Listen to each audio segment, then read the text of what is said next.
think it's always good to start with like a really unhinged side. Not unhinged. I don't unhinge my jaw. Like I did on my date last night. Are we renaming this show Fed Up?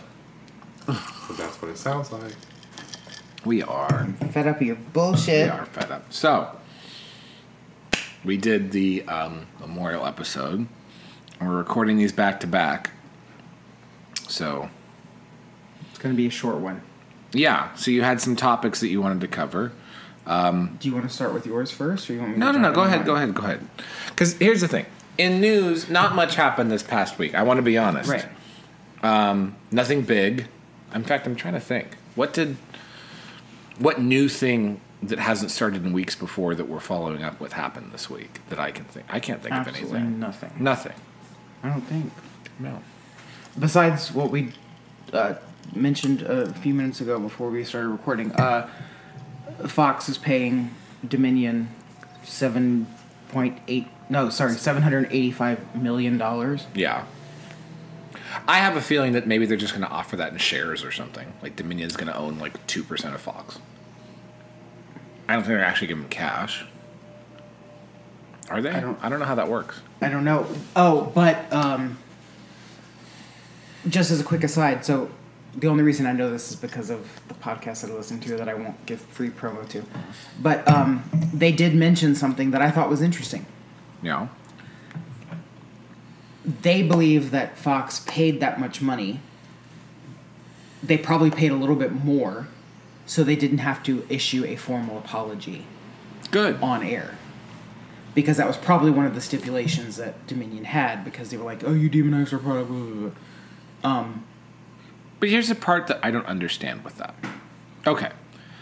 $787 million because you had Sidney Powell and a couple other people on Fox News casting aspersions on Dominion voting machines, including what apparently was a potential software thing that said that votes are counted at 1.0 to 1.25 to 1.5 times other votes, and that's a glitch in the software. Right. It's programmable. Like, but that's not like a hard thing. Hold on. Fox can't be held liable for something that a guest says. Something that someone who doesn't work for them says. Right.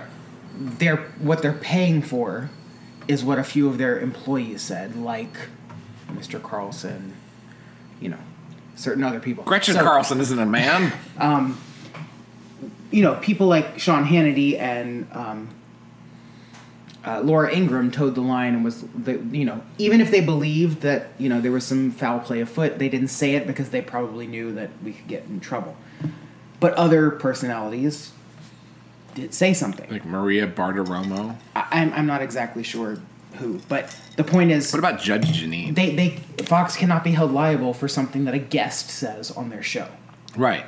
Especially if it's live, right? You can't, edit that shit out. Right. So if I go on there and start chanting about Zool or something like that, they're not going to, They can't sue Fox for that. So having Sidney Powell on, I guess maybe if they could prove that they knew he was going to say it, but that you can't really prove Sidney that. Powell is a woman. You misgendered Sidney I'm sorry. Powell. I was thinking Rudy Giuliani. I'm sorry. Wow. Because Sidney Powell is going to bankrupt this podcast. She's going to take our mics. Take them, honey. She's take them. No, these are nice mics. These are nice mics. Yeah, they're not worth shit. They're the Yeti Pros. These are expensive. But no, I think that's literally the only thing that's really happened of quote-unquote note. But a few things that I had to bring up that I thought were interesting. By the way, I love that people are doing all this kabuki over this, and no one's actually talking about the fact that there were potential irregularities. No one wants to. Why does no one want to investigate that from a nonpartisan perspective? I don't understand that for me, and no one can take my microphone away. No one can sue me or anything like that. I don't understand why no one has looked at the voting system in this country and said, "Wow, there's a lot of fucking problems." Like, it's weird that other people can return someone else's ballot in masse. It's weird that there's votes that show 99-1 in certain areas. Like, that's not normal. So I feel like all of this Fox lawsuit nonsense, people wanting to see Sean Hannity go to jail and everything like that, obscures the real, fact that, okay, Are we going to look at the voting system in this country? No. Okay. All right. We'll just pretend. Do another big election, and then when there's numbers that are very close, we're going to just sit here and be like, oh, I wonder why. All right, Goofy. I'm part of the DeSantis lawsuit in Florida. But no, other than that, I don't know of much else that's happened. Oh, that's your only topic? No. I have other topics, but you asked me what of note has happened in news. Not much. However, what's his name? Larry Elder apparently has announced that he's running for president. I saw that somewhere. I don't know if it's true. No, I heard that too. I don't know why. Right. He couldn't win. Larry Elder running from the fuck you Tim Scott party. And well, here's the thing.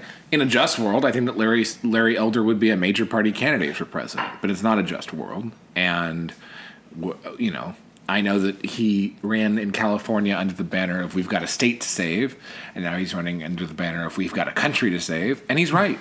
He's right in all of his policy platforms. He is a successful radio host. He has a great number of followers. He's a very interesting personal story. Smart man. He is LGBT. Like, that's great. But what do you win at this point by running in the primary? Because maybe some experience and maybe getting your name out there to people who maybe don't know you. But he is a national figure. I feel like he is. However, people in Iowa may not know him. It gets his profile up. It gets his name out there for a potential 2028 run. It very well could be. I think it'd be interesting if Larry Elder ran for our Senate. So instead of Dianne Feinstein, who isn't there, Larry Elder would be a good stand-in.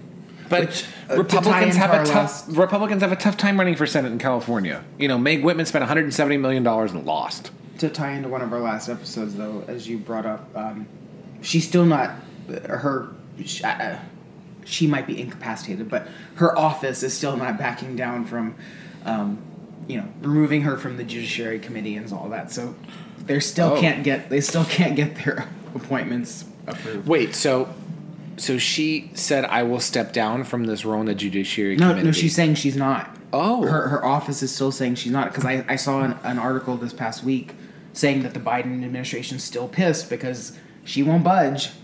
So no more Biden judicial appointments, ostensibly for the rest of his term. I mean, unless they really twist your arm. The two of them are in tits. Oh God, they'd have to reach to the floor.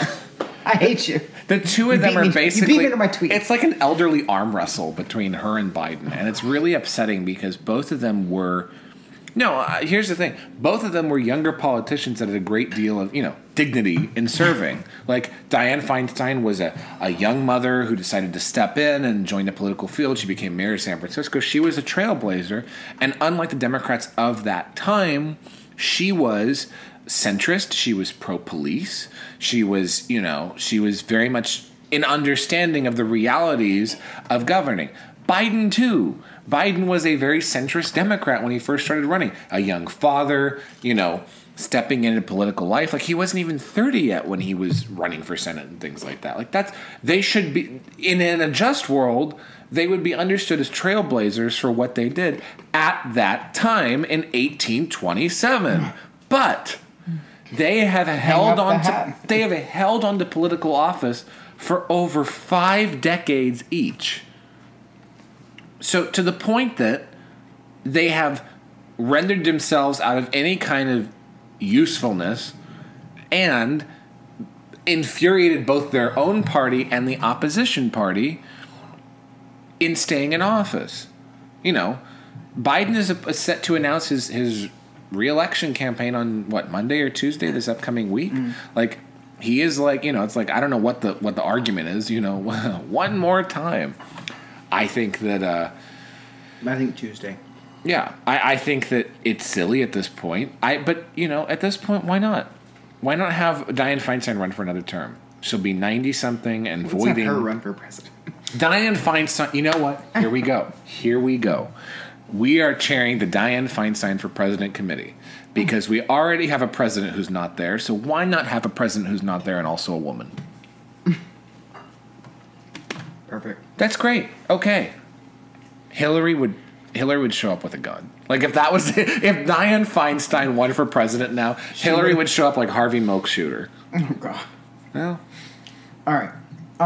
So you may not know this name, Antonio Moreno. You may know him by the name Hector de Silva. I still don't know him. You should know him. Why? He's an ex-porn star. Ma'am, no, I can see it on your face. Who are these people? No. What is this, Zorro? You're just pulling names out of your ass? Antonio Moreno, a.k.a. Hector de Silva, as he was known as his stage name in gay porn. The Damien episode was the last episode. Don't drag him into this episode, too. He is stepping into politics. God.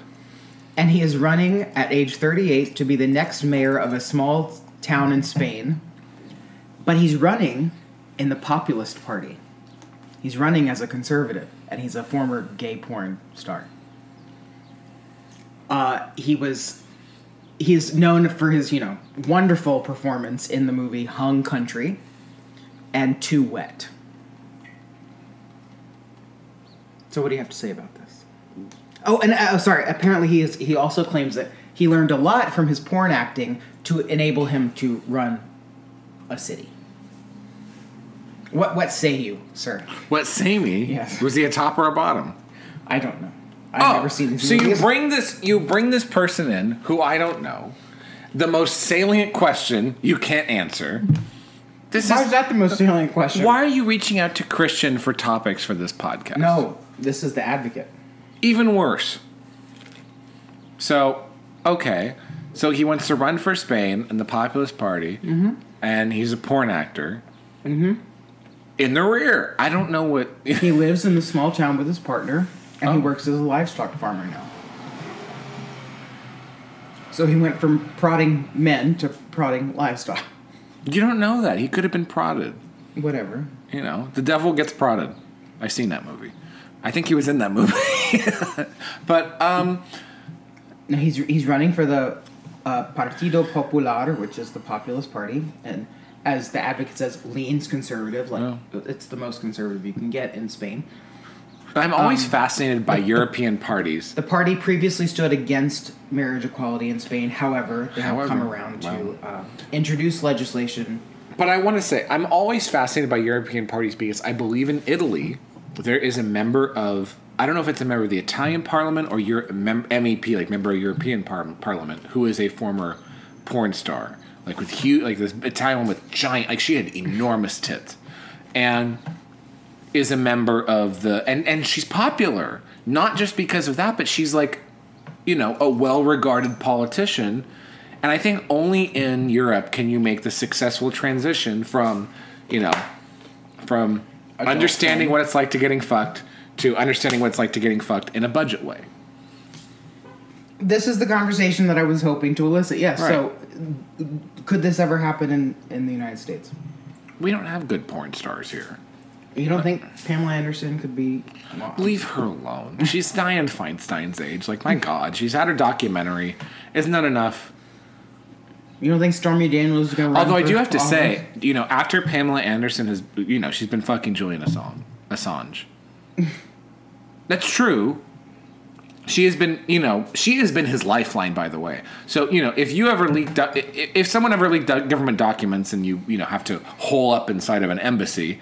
Having Pamela Anderson come bring you vegan meals is you're doing pretty good. Like, yeah, I know they kicked the shit out of him a few times, and he's in exile from his family. But you get Pamela Anderson visiting you, you're doing okay.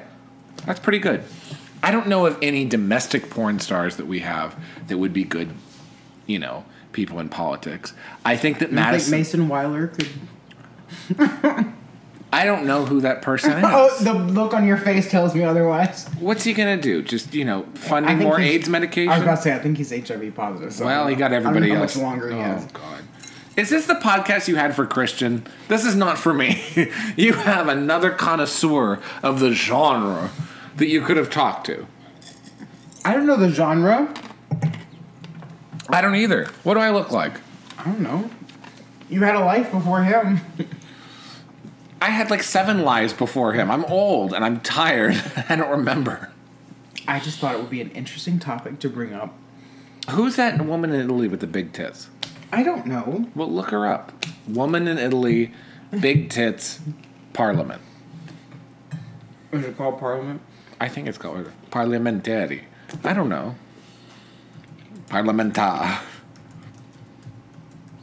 Let me see if I can find it. Because she was, it was an interesting thing. Oh, God. Ilona Staller. Okay, speaking of Christian. Oh, God. Yes, Ilona Staller. Yes. Ilona was born in Budapest, Hungary. Her father left the family when she was young. But she now serves in the Chamber of Deputies in...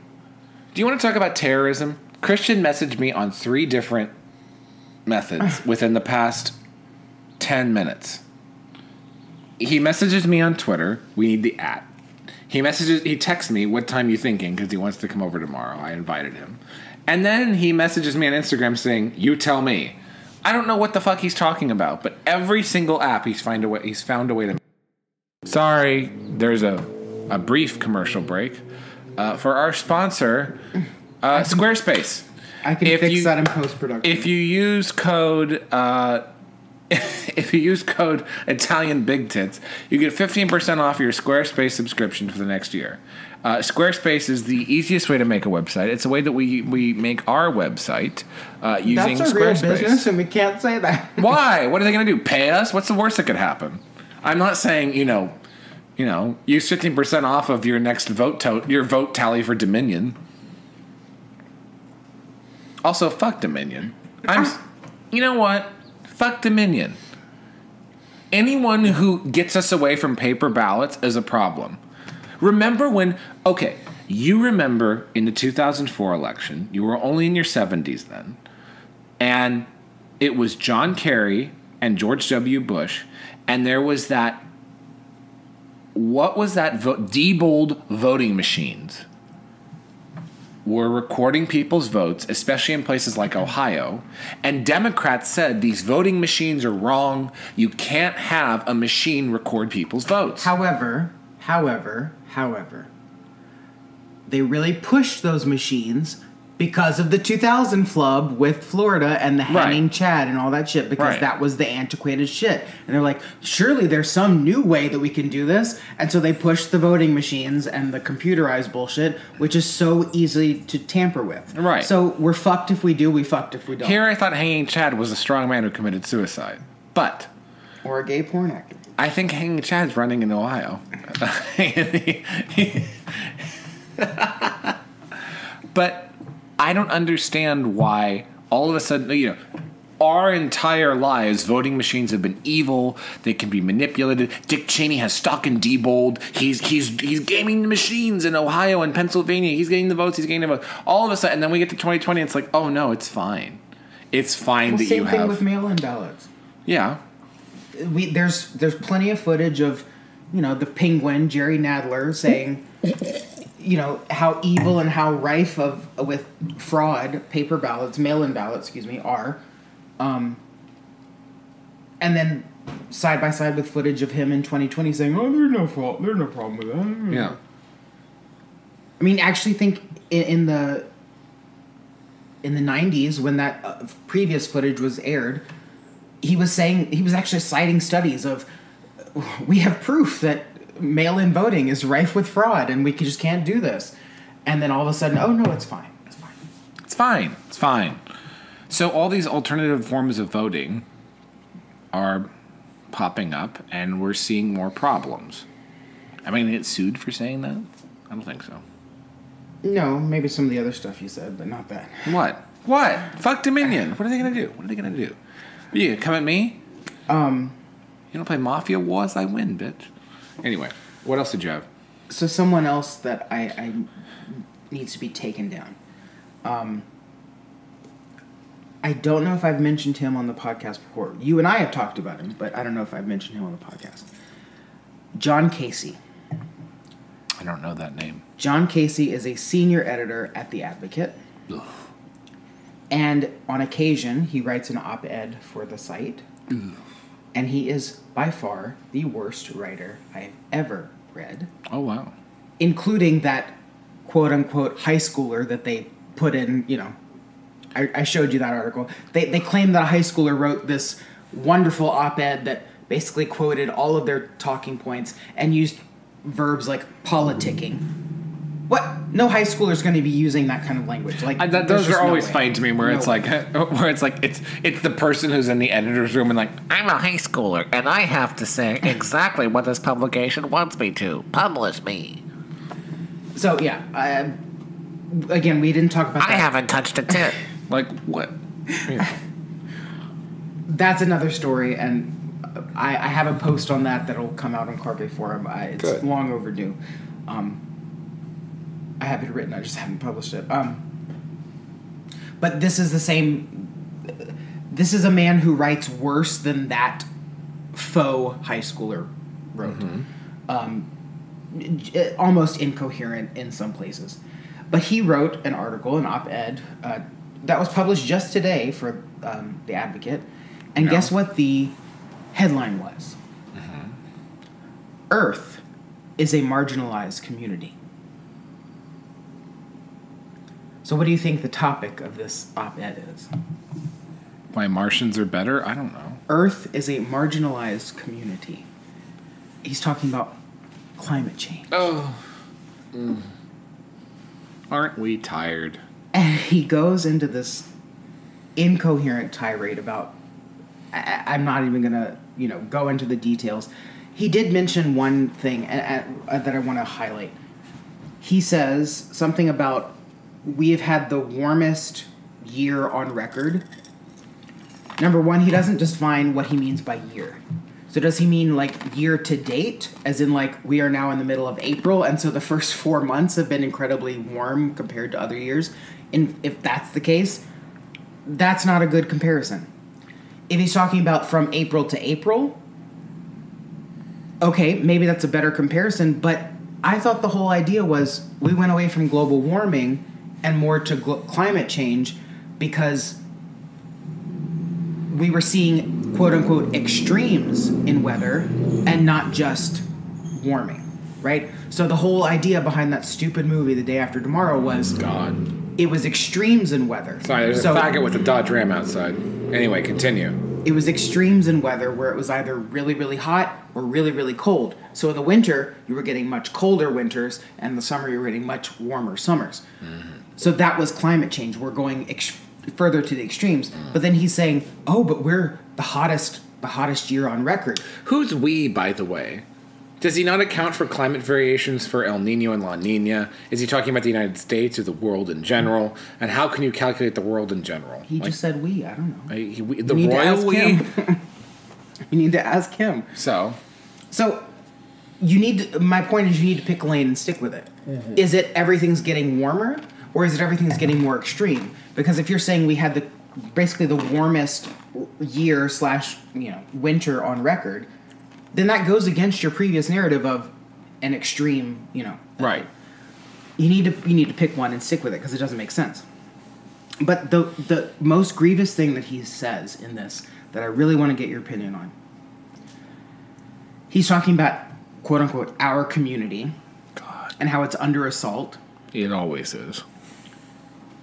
He said, our community is under assault unlike any time I can remember. And my memory goes back to the horrible days of the AIDS epidemic and the inability of Republicans and the Reagan administration and people like North Carolina Republican Jesse Helms to do anything to ease the pain and suffering. Oh, fuck you. So, you are claiming that some of the legislation that's happening across the country that is really only targeting transing of children is so grievous that it trumps the AIDS epidemic?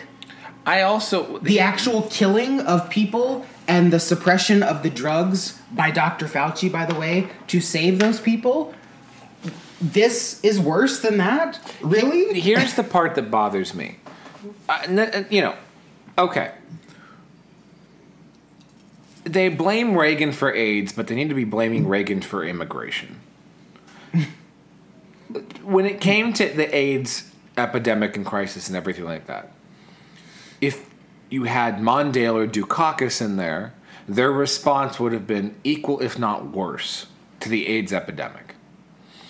The fact and by the way, their only citations for this, that, Reagan was homophobic, Nancy Reagan, hated Rock Hudson even though she offered to give him every resource that they possibly could, all this stuff. She had friends that were gay, the Reagans knew gays, all this stuff. At the time, their only source is that in one press briefing in the White House, a journalist joked with the press secretary, well, are you gay or something? And then they laughed, and then they moved it along. No one from the administration was there. Neither of the Reagans were there. And they spun that, I don't know how, into this narrative of and they hated gays.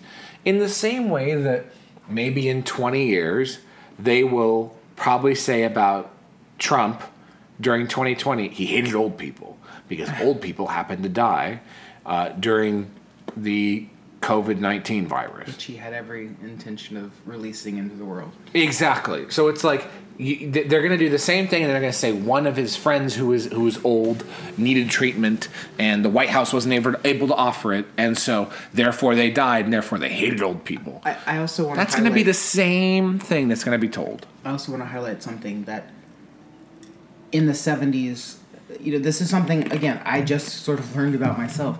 In the 70s in California, when the Briggs Initiative went up, which was attacking the right to work for gay people in California. In schools. Right. Reagan had no position on it, because he was governor at the time, I believe. Right. He had no real position on it. But people knew that whatever Reagan, because Reagan was a very popular governor at the time, they knew that whatever Reagan said was how people were going to vote. Right. So the gay Republicans rushed to his office and said, sir, you realize that we need your help to squash this initiative because it will basically endanger the livelihood of countless gay teachers, and basically make a witch hunt and basically let the students run the schools. Basically, it was what they were afraid of, which easily would have happened. I can see that. And so Reagan said, you know what? You make a good argument. I'm going to side with the gays on this one. No one remembers that. No one talks about that. He's a fag enabler. How about that? Exactly.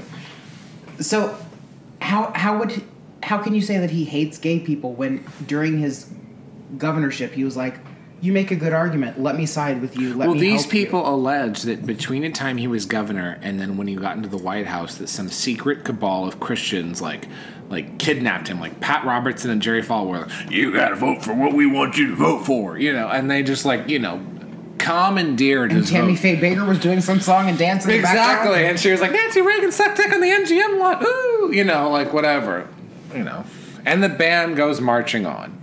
I think that it was all bullshit, and the understanding of that period of time was written by a few activists who were entirely wrong. And you have to, You also, by the way, okay, I want to back up just for a quick second here. An op-ed in the New York Times came out this week that said, thank God for the LGBT community because they're the ones who stopped monkeypox. And it's giving them credit for pausing the orgies for 2 weeks to allow them to slow the spread of monkeypox. Which I got shat on by the gay community for writing about. Yes, and they said thank God that they decided to pause these big fisting events and other things that were happening. You're welcome. You're welcome. This hand is clean. This house is clean. I single-handedly stopped all that. I'm going to say Zelda Rubinstein. I single-handedly stopped this. But no, that was what they were saying. They were like, thank goodness for the gays stopping their orgies for 2 weeks would stop monkeypox. And it's like, wait a second. Public health authorities said, look, if your behaviors don't change, you are going to cause a new epidemic in the midst of an existing pandemic. Please don't do this for at least a little while. And the gays at first said no. And then it was like, okay, we're going to put out a vaccine. So a few of you, and then a few of you don't get this. Like, can we at least stop the super spreaders? And then, No, the gays said no. And then some of them actually caught it and realized, oh, this really hurts. Oh, no, I get lesions that might affect my Botox. I can't shit right for like 3 months. For other reasons than what I would recreationally do. Well, you get lesions all over these areas. Lesions. Well, we talked about anal leakage before, so why not talk about it again? I feel bad because I sent our podcast to somebody and it was the anal leakage episode, and I'm like, oh God, we're better than that. And I realized we're not. But anyway, my point is, those people who caught it realized, oh, this actually really sucks. Let me put out, articles. So in the Gay Guardian Vanity stopped monkeypox. Yeah, no, but they were saying, oh, thank goodness for the gays and everything. It's like, well, if it was up to the gays, this would have continued. And by the way, the news media stopped paying attention as soon as kids and dogs started catching it. And I think that's a valid point. No one wants to talk about that. But, anyway. Well, the very last thing, and we'll wrap this up. Oh, God. John Casey goes a little bit further. So, I thought, yeah. As if it weren't bad enough, he goes a little bit further in his op-ed and says he makes this ridiculous correlation that I have no idea in what earthly realm makes any sense. Mm-hmm.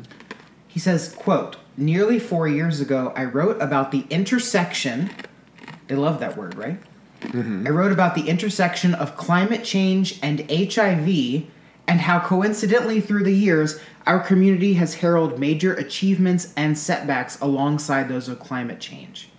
In the years 1985, 1990, 2004, 2015, 2019, some of the most consequential environmental, health, and societal movements overlapped."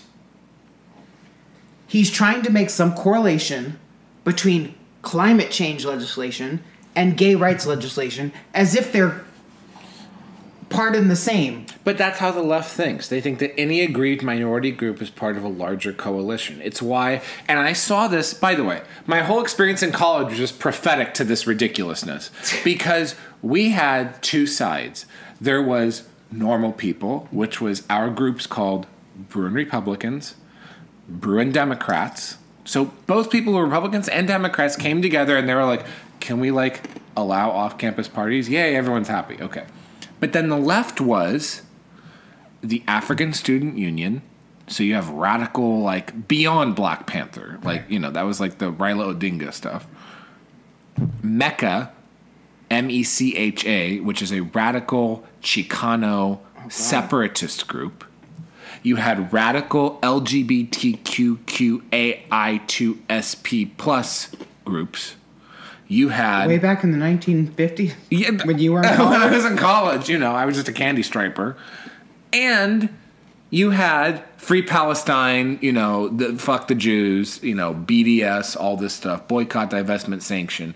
All those people were allied, and they would all show up for the same causes. So there would be another pogrom against Jewish students who were there, who, by the way, were mostly liberal, and they would be, you'd have the Mexican students being, the radical Chicano Mexican students being, oh, BDS. They don't know what the fuck the BDS is, and it has nothing to do with them, but because they were all in that sort of insane left group, that's part of their, sort of communistic beliefs, which is why people say, oh, climate change, and it's going to affect minority groups, and then gays, a minority group, and it just becomes this thing of do poppers with low volatile compounds.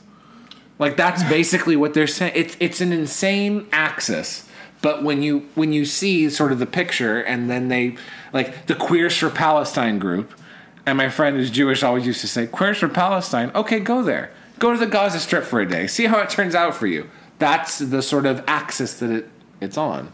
But I want you to explain to me, because, you are intelligent. I want you to explain to me, because I just can't quite figure it out. Yeah. How is it that this man, who cannot write to save his life, is trying to make a connection between climate change legislation Yes. and gay rights movement. Because they And both somehow- further the same goals. How? I'm sorry, I don't like. I understand. No, I understand that they're both coming from the same people, Yes. but they are not interconnected in the slightest way. No, they have nothing related to each other. This is my point. But they have nothing actually in the real world related to each other other than the fact that they see that straight white Christian males are on the other side of the group and then we're Oppose on the both, yes. Exactly. So they're like we're defined by our enemy. But what he is alleging here, and again, it's alleging because he hasn't actually said it. But what he's alluding to, I guess is the better word, is because gay rights moved forward, so did climate change. Oh, God. And if gay rights had not moved forward, climate change would not have all. What? I don't understand how a mental process can. Silent Spring was about a canceled gay pride event. This man is stupid. Can I say that? No, these people are not fundamentally intelligent. Like by any I means. want to even like use the R word, but I'm not. I don't want to be canceled. So. They're racist. Yes, they're racist and unintelligent. I don't. It just doesn't. How do you get off writing something like that? Because it doesn't make a cogent argument. It It's doesn't make not sense. meant to be cogent. It's just pulling at the buzzwords and trying to put something together. But any normal, slightly intelligent person can read that and say that doesn't make sense. But they're not reaching out to people who are normal and slightly intelligent. That's not their demographic. Their demographic is the Dylan Mulvaney. Well, it's the clinically aggrieved. They enjoy being aggrieved.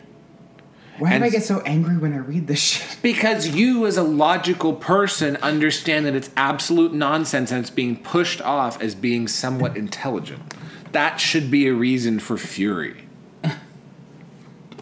But And also, this man probably makes, a lot of money writing $75,000 bullshit. to $100,000 a year Yeah. to write this bullshit and quote unquote edit the other crap that they put out. Anyway, we will wrap this up because we've gone on. Oh no, we're right at We have what it. we We're normally right at where we normally do. Well, Yes. there's the other topic, but we'll cover that in the next episode. Oh yeah, I'm sorry. Well, no. Do you want? No, It's gonna take like 5 minutes. No, it's okay. Well, we're good. We got it. Well, we have an outstanding topic to talk about that one of our avid listeners has asked us to talk about, and we will save that for Yes. next week, next recording. Next year. Maybe by then some more information will come out on the story, and we will actually have something to talk about. So Yes. All right. go fuck yourselves. Yay!